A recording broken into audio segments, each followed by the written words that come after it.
Buenos días, tengan todos un excelente día. Y hoy quiero que hablemos sobre el misterio de iniquidad. El misterio de iniquidad. Muy bien, antes de comenzar, vamos a tener una palabra de oración para así poder comprender el tema que Dios nos trae en esta mañana. Y oramos. Gracias, Señor, por esta nueva oportunidad que nos das de encontrarnos una vez más para estudiar tu palabra.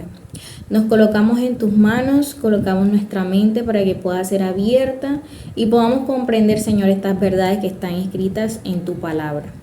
En el nombre de Jesús, amén. Muy bien. Entonces quiero que vayamos al libro de Segunda de Tesalonicenses, capítulo 2. Y vamos a empezar a leer desde el versículo 1 en adelante. Nos dice: con respecto a la venida de nuestro Señor Jesucristo y de nuestra reunión con Él, es decir, cuando Cristo Jesús venga por nosotros, os rogamos, hermanos, que no os dejéis mover fácilmente de vuestro modo de pensar, ni os conturbéis, ni por espíritu, ni por palabra, ni por carta, como si fuera nuestra, en el sentido de que el día del Señor está cerca. Cristo Jesús nos dejó una promesa y es su segunda venida. Ahora, en esta segunda venida, ya Él no viene a morir por nosotros, Él viene a rescatar a su pueblo y a llevarlo a las mansiones celestiales. Entonces aquí nos dice de que no nos conturbemos en el sentido de que el día del Señor está cerca. Cuando el día del Señor esté cerca, antes que eso tienen que ocurrir una serie de acontecimientos. Y este que vamos a estudiar hoy es uno de ellos. El versículo 3 nos dice: nadie os engañe en ninguna manera, pues no vendrá, que no vendrá el día del Señor, no vendrá sin que antes, o sea, antes de que Cristo Jesús venga, se va a presentar este acontecimiento que nos dice aquí, sin que antes venga la apostasía. ¿Qué es la apostasía? Aquí, bueno, yo busqué término aquí, apostasía. Según el diccionario dice que la apostasía es una renuncia que hace una persona de sus creencias, ya sean religiosas o políticas. Y al renunciar a esas creencias se va en contra de lo que él, pues, valga la redundancia, había creído.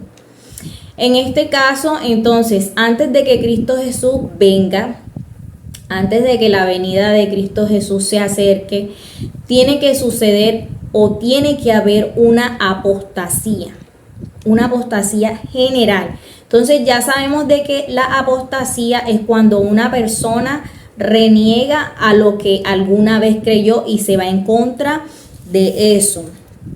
Ahora, finalizando el versículo 3 nos dice: y se manifieste el hombre de pecado, el hijo de perdición. Tremendo. Sin que se manifieste el hombre de perdición y el hijo de pecado. Versículo 4. El cual se opone y se levanta contra todo lo que se llama Dios o es objeto de culto. Tanto, mira lo que va a hacer este hijo de perdición, este hombre de pecado.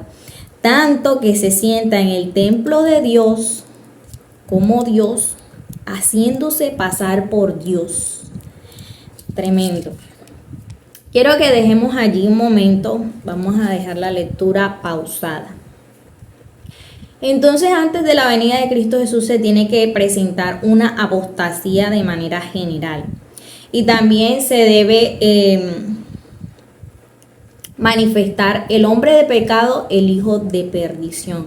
Ahora ustedes se preguntan, ¿quién es el hijo de pecado? El hombre de pecado, perdón. ¿Quién es el hijo de perdición?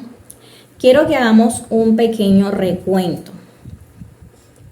Antes de la creación, de que Adán y Eva fueran creados, de que este mundo fuera creado,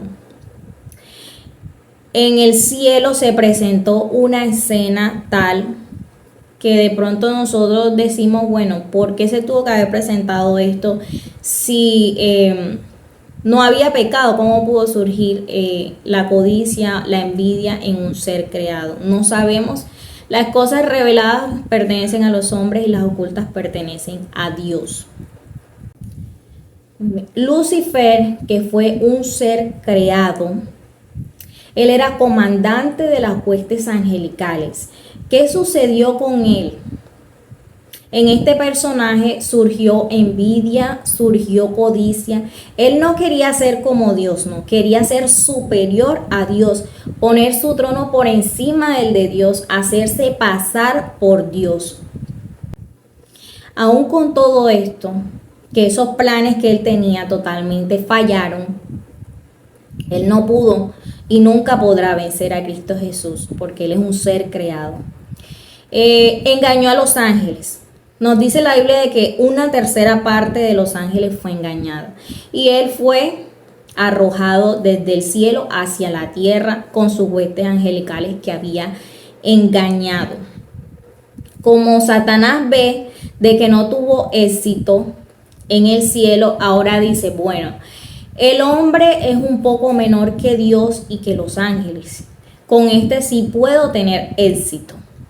Cuando se crea Adán y Eva, sabemos de que él se manifiesta a Eva con apariencia de serpiente y pues hace de que Eva tome el fruto que no debía comer y bueno, Eva lo comparte con su esposo y ellos caen en pecado, son retirados de manera inmediata del Edén. Murió un cordero porque debían morir ellos, porque la paga del pecado era la muerte. Pero en reemplazo de ellos murió un cordero que fue sacrificado y ya sabemos que con esas pieles ellos fueron totalmente vestidos. Muy bien, ahora como Satanás engañó a Adán y Eva, así pretende seguir con este engaño hasta cuando Cristo Jesús venga. ¿Cuál es el propósito de él? Que usted y yo nos perdamos. No quiere que ninguno se salve. Por eso nos dice la Biblia de que él anda como león rugiente buscando a quien devorar. Y fíjate que este hombre de pecado, este hijo de perdición, que fue Satanás, ahora él está obrando sutilmente, o comenzó a obrar sutilmente. Podemos ver un claro ejemplo desde el tiempo de los primeros reformadores. Entonces sabemos de que como Satanás no tuvo éxito en estos planes que tenía y engañó a Eva y para que cayera también su esposo Adán, vemos de que él continúa con este plan, con este misterio de iniquidad. ¿Qué es un misterio? Algo que quizás de pronto no se puede resolver, no encontramos explicación, ¿verdad? ¿Y qué es iniquidad? Es maldad, perversidad, es injusticia. Entonces, este misterio de iniquidad tiene un solo fin. ¿Quién está conduciendo este misterio de iniquidad? Satanás, desde antes de la creación del mundo. Ahora, ¿cómo actuó después de que Adán y Eva pecaron? ¿Cómo ha venido actuando durante los años para tratar de engañarnos? Y quiero ahora enfatizar en algo. Quiero primero leerte una parte que está en el libro Primeros Escritos. El capítulo se llama La Gran Apostasía. Y dice, Satanás corrompe el cristianismo.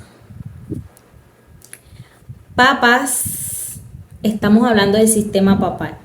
Papas y sacerdotes se arrogaron una posición exaltada, enseñando a las personas, ojo, las personas los que no estudian la Biblia, porque si usted y yo estudiamos la Biblia no podremos ser engañados por Satanás. enseñando a las personas que debían acudir a ellos para el perdón de los pecados, en vez de recurrir directamente a Dios. Wow, yo cuando leo estas citas me quedo prácticamente como en shock. Cómo Satanás está utilizando un sistema para seguir con ese plan malévolo y macabro, con ese misterio que se viene dando sutilmente, aparentemente, sutilmente.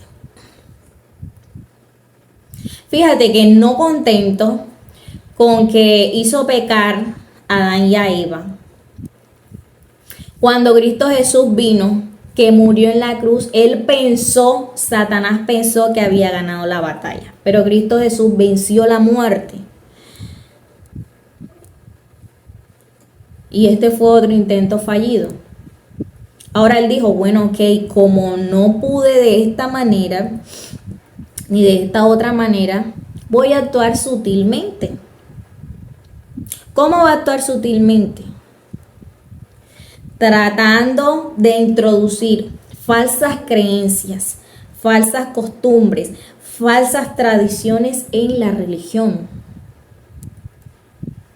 Durante el periodo de los 1260 días, recuerdan en el libro de Daniel capítulo 12, durante el periodo de los 1260 días que hubo opresión papal, hubieron muertes, encarcelamientos, personas quemadas vivas, otras que eran echadas a las fieras, otros eran desterrados, otros eran llevados a los palacios de la Santa Inquisición, aparentemente santa, porque santa no tenía nada, a la Santa Inquisición, y los mataban. O sea, él trató de cualquier manera de tener la verdad y pensaba de que de pronto, matando al pueblo de Dios, quemándolo, encarcelándolo, estas personas iban a negar su fe, ¿no? Al contrario, esta sangre que ellos derramaban servía de semilla para que se levantaran nuevas y nuevas generaciones, para que se diera el progreso de la verdad. Como Satanás no pudo detener a estas personas por medio de las muertes más crueles, entonces él se ingenió un plan. Y ese plan está en un tema que ya nosotros estudiamos, está en el tercer sello de Apocalipsis. Quiero buscarlo. En el tercer sello de Apocalipsis, cuando sale un caballo negro, ese caballo negro representa tinieblas. Es decir, que durante ese periodo de ese sello del caballo negro hubo tinieblas dentro de la iglesia. ¿Por qué?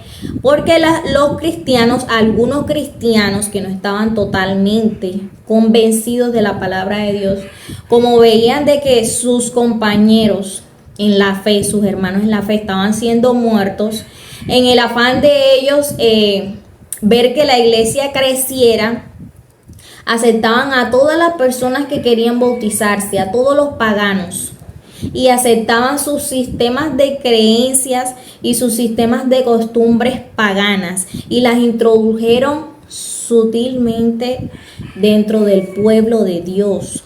Y por esta causa fue que hubo tinieblas, porque entonces ya reemplazaban los cultos a Dios por imágenes de la Virgen María, imágenes de San Pedro, imágenes de cualquier apóstol o cualquier persona que ustedes se puedan imaginar que está en la Biblia. Entonces Satanás introdujo todas estas falsas doctrinas y creencias dentro de la iglesia, y fue allí donde empezó esta corrupción dentro de la iglesia. Pero sin embargo, cuando él trataba más y más de corromper la religión pura, Dios siempre levantaba su estandarte por medio de estos mártires. Ahora, ¿qué nos dice aquí? De que el día del Señor no vendrá sin que antes se presente nuevamente esa apostasía. Porque es que las cosas que sucedieron antes se van a volver a repetir, pero esta vez no se van a repetir como antes. Ay, de pronto peor, con más fuerza, con más ira, porque el enemigo sabe que le queda poco tiempo.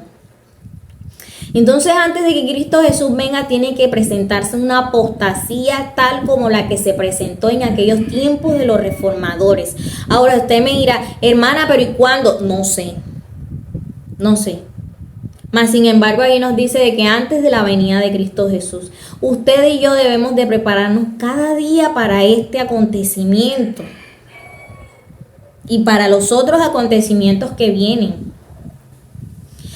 Todas las señales que se están dando en la tierra, en el mar, en la economía, en el sistema de salud, sistema de educación, todo eso nos está mostrando de que la venida de Cristo Jesús está cerca. Así que, ¿cuál es nuestro deber ante esta situación? Cada día prepararnos para la venida de Cristo Jesús. Porque este hombre de pecado se va a seguir manifestando. En esos 1260 años que el pueblo de Dios fue oprimido y pareciera que no hubiera esperanza, pero de un momento a otro ese cuerno pequeño fue arrancado, fue herido. Pero no debemos alegrarnos tanto, porque esa herida mortal que se produjo va a ser sanada. Y cuando esa herida mortal sea nuevamente restaurada, tenemos que prepararnos o tenemos ya que estar listos para ese momento. Porque así como hubo presión papal en esos 1260 años, antes de que Cristo Jesús venga también va a haber opresión. Aquí dice en la Biblia que se va a manifestar ese inicuo que se quiere hacer llamar Dios, quiere sentarse en el trono de Dios. Y aparte de que quiere sentarse en el trono de Dios, se quiere tomar atribuciones que solo le corresponden a Dios.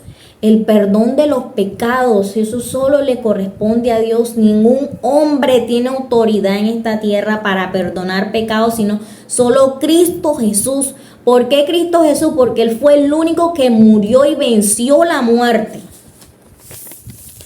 Él es el único que tiene derecho a perdonar nuestros pecados. Ahora, ya sabiendo todo esto, quiero seguir leyendo en el versículo 6 de 2 de Tesalonicenses. Dice, y ahora vosotros sabéis lo que lo detiene, a fin de que a su debido tiempo se manifieste. ¿Quién está deteniendo esta obra de este inicuo? El Espíritu Santo. Dios por medio de su Espíritu Santo. Fíjate que en la Biblia dice de que el Espíritu Santo se irá retirando de la tierra lenta pero gradualmente. Y dice el versículo, y ahora que lo saben, ¿quién lo detiene? El 7, ya está en acción el misterio de iniquidad, solo que al presente hay alguien que lo detiene, hasta que él a su vez se ha quitado de medio. Entonces, cuando se ha quitado del medio, versículo 8 dice, se manifestará aquel impío, a quien el Señor matará con el aliento de su boca y destruirá con el resplandor de su venida. Gloria a Dios que siempre obtiene la victoria ante Satanás. Versículo 9 dice, el advenimiento de este impío que es obra de Satanás. ¿Cuál impío? Este sistema religioso que se quiere hacer pasar por Dios, se quiere creer Dios y quiere tomarse atribuciones que no le corresponden. Este impío es obra de Satanás. Irá acompañado de hechos poderosos, señales y falsos milagros, que la Virgen de Carmen le hizo un milagro, que la Virgen de Guadalupe, en fin, una cantidad de cosas. Y con todo engaño de iniquidad para los que se pierden. Ahora, ¿por qué se pierden? Dice aquí, por cuanto no recibieron el amor de la verdad para ser salvos. Versículo 11, por esto Dios les envía un poder engañoso para que crean la mentira. No quieren creer la verdad, no quieren estudiar la palabra de Dios. Ahora Dios les envía un poder de mentira para que ellos puedan creer a la mentira y sean condenados. A fin de que todos los que no creyeron sean condenados porque se complacieron en ¿qué? En la injusticia, en la iniquidad. El Espíritu Santo está deteniendo la obra de este inicuo. Cuando el Espíritu Santo se retire totalmente de la tierra, quedamos a merced de este inicuo. Pero ojo, Dios no va a abandonar a su pueblo. Aunque su espíritu se retire de esta tierra, Dios siempre va a proteger a su pueblo. Entonces, una vez que ya se haya ido, ocurrirá en este mundo, Dios mío, los desastres más desastrosos que jamás en la vida, jamás en todo este tiempo, que jamás en la historia se hayan podido presentar. Inundaciones, terremotos, maldad, muertes, wow, de todo. Porque ya no hay aquí quien interceda por nosotros. Ya el Espíritu Santo se fue. Ahora se matan unos contra otros, la maldad aumenta, los desastres naturales, climáticos, algo completamente absurdo. Y déjame decirte algo en esta mañana. Quiero finalizar con esto. Tú y yo que tenemos esa luz, esa gran luz que nos ha sido otorgada por medio de la palabra de Dios y por medio del espíritu de profecía, que es una luz que no se puede esconder. Debemos estar alerta. Alerta al estudio de la palabra de Dios. Alerta a cada acontecimiento que está pasando en esta tierra. No sabemos cuándo sea la venida de Cristo Jesús, pero sí sabemos que está más cerca que cuando creíamos. Satanás, el objetivo principal de Satanás es que nadie se salve. Inclusive dice la Biblia que él intentará engañar, engañar si fuera posible aún a los escogidos. Tremendo. ¿Queremos ser engañados? No, yo no quiero ser engañada. Yo quiero engrosar las filas de los que van a esperar a Cristo Jesús en gloria. Así como este misterio de iniquidad comenzó a funcionar desde antes de la creación del mundo, está funcionando en estos momentos y se levantará con más fuerza. Así Dios también resguardará a su pueblo antes, durante y después. Pero usted y yo necesitamos una conversión total de nuestra vida. Y eso lo logramos cada día mediante el estudio de la palabra y de la oración. Te invito en esta mañana a que puedas seguir estudiando la palabra del Señor. Escudriñemos la palabra de Dios. Nosotros que tenemos esta luz, el espíritu de profecía que nos ha sido otorgado, escudriñémoslos. Cuando tengamos que dar razón de nuestra fe y no tengamos ni siquiera la santa palabra, la santa Biblia, ¿qué vamos a decir? ¿Cómo nos vamos a defender? Solo con lo que tengamos aquí, con lo que hayamos estudiado. En esta mañana que Dios te pueda bendecir. Y te insto a que cada día junto conmigo podamos estudiar la palabra del Señor. Podamos prepararnos cada día para su venida. El Señor tiene un propósito grande en tu vida y en la mía. No hagamos caso omiso a su llamado. Que Dios te bendiga.